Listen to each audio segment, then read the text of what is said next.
Hello viewers. Today I'm going to talk about another Isekai light novel. I thought it was necessary to talk about this particular light novel because I think that it's not getting the appreciation it truly deserves.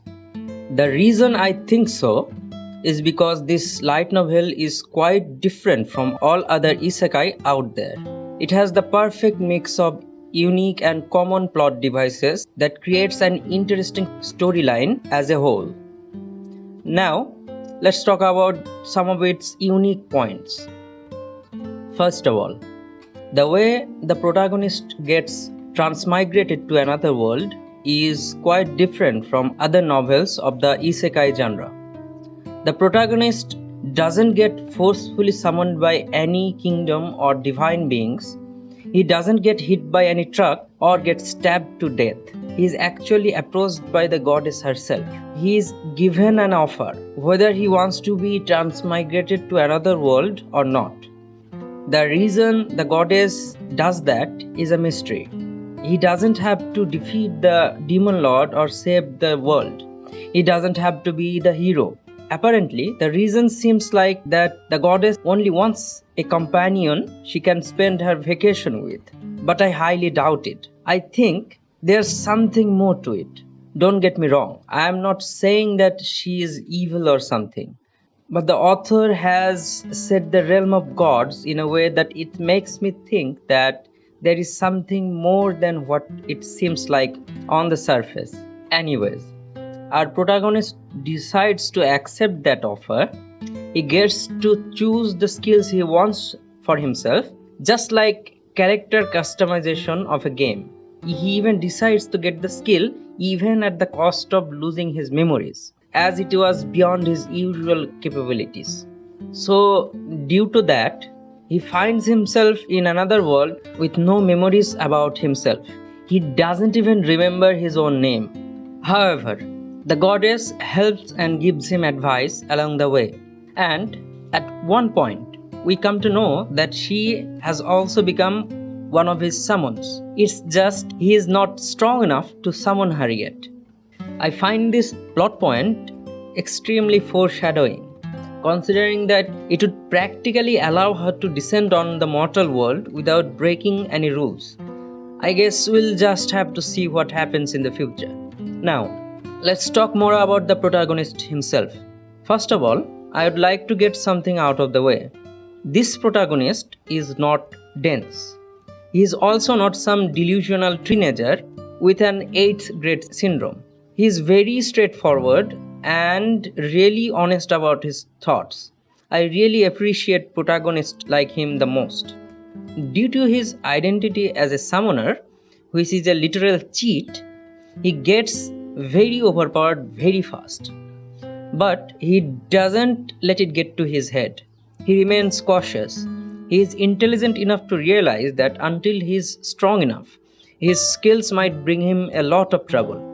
So, he decides to hide his real powers until it becomes necessary. One of his most unique character traits is that he is a battle maniac. He enjoys a good fight, but he doesn't actively seek them out like a muscle brain. Overall, he is a pretty good protagonist in my opinion. The side characters are also unique in that they develop as characters due time. They aren't just cookie cutter characters who are unable to break through their assigned character tropes. All the characters who become the protagonist summons have their own thoughts. They change and grow with time and experience. The antagonists are also quite unique. We know that they exist, but we don't know who they actually are. They could be anyone, even the people the protagonist interacts with on a regular basis. I really appreciate the author for doing this, as it gives the story a sense of tension and mystery. The world building in this light novel is quite unique. Although it seems like a typical fantasy world with sword and magic, the world itself consists of the realm of the gods, humans, and the demons. The author devised the plot in a way that all these three realms become quite relevant to the whole story. All of them affect each other. There are magical races, humans and demons. The relationship between the three races are similar to what we see in most isekai light novels. Demons and humans are enemies, and the magical races are persecuted and sold as slaves. There are monsters, which result in the existence of the adventurers and the various guilds. As there are gods, so the existence of various religious organizations are a given. However, in this case, they aren't necessarily evil. There are kingdoms and nobles who act as nobles do in most isekai light novels. As there are demons, there naturally is a demon lord, which results in the existence of heroes. But the concept of a demon lord in this light novel is quite different.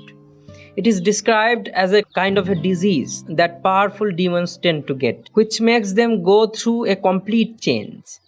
No sane demon actively tries or can become a demon lord in a natural way.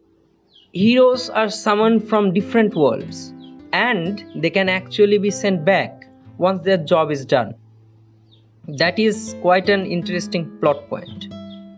The current heroes are not just thick-headed allies of justice. They can actually think, learn from their mistakes, and mend their flaws. As I've said before, our protagonist was not summoned as a hero.